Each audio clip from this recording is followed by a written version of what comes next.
Bon les gars, je crois que je suis tombée sur la pire image que j'ai jamais vue de ma vie. En gros, il y a quelqu'un qui a voulu lister tous les points forts de Jujutsu Kaisen et du coup, bah juste le seul point fort de Steel Ball Run, visiblement. Fallait bien quand même en mettre un. Personnellement, j'aime les deux œuvres. Moi, je trouve pas que Jujutsu Kaisen ça soit mid, au contraire. Donc en fait, là, le but de ma vidéo, c'est archi pas de trouver des défauts à Jujutsu Kaisen. Je suis juste là pour établir la vérité par rapport à Steel Ball Run. Pour commencer, vous pouvez pas me dire que dans Steel Ball Run, il y a archi pas de plot twist. Je vais pas spoiler, mais moi personnellement, il y a des éléments auxquels je ne m'y attendais pas du tout. Et encore une fois, arrêtez de dire que Steel Ball Run, genre, il y a pas d'histoire. C'est faux. En fait, carrément, pour moi, et je dis bien pour moi, mais la partie 7, c'est une de mes parties préférées aussi. Pourquoi? En termes d'écriture et en termes d'histoire, justement, je trouve que c'est la plus aboutie. Mais là encore, il peut y avoir débat parce que moi, je vous promets aussi que, par exemple, je trouve que la partie 8 n'a rien à envier à l'histoire de la partie 7. C'est différent, mais c'est tout aussi bien. Ensuite, aura et hype, là, pour moi, en fait, c'est des critères, j'ai même pas envie de relever. Voilà, je trouve que ça sert à rien pour le coup. Là où je vais me fâcher, c'est le gars, il a mis manga art dans JJK, mais il l'a pas mis pour Steel Ball Run. Je vais même pas comparer le trait d'Akutami à celui d'Araki, d'accord?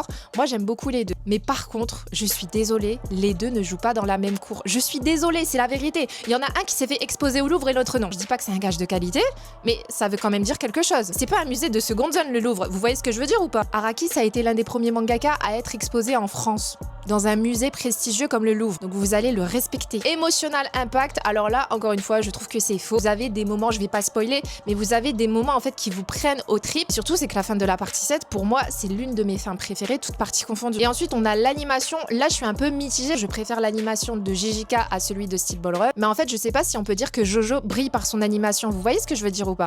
En fait, est-ce que vous incluez par exemple les sound effects? Parce que là, du coup, oui, en fait, clairement, Jojo brille justement grâce à ces sound effects. En fait, il y en a qui sont tellement iconiques, comme par exemple celui de The World. Mais en tout cas, j'ai jamais trouvé que par exemple Jojo, ça avait eu une animation exceptionnelle.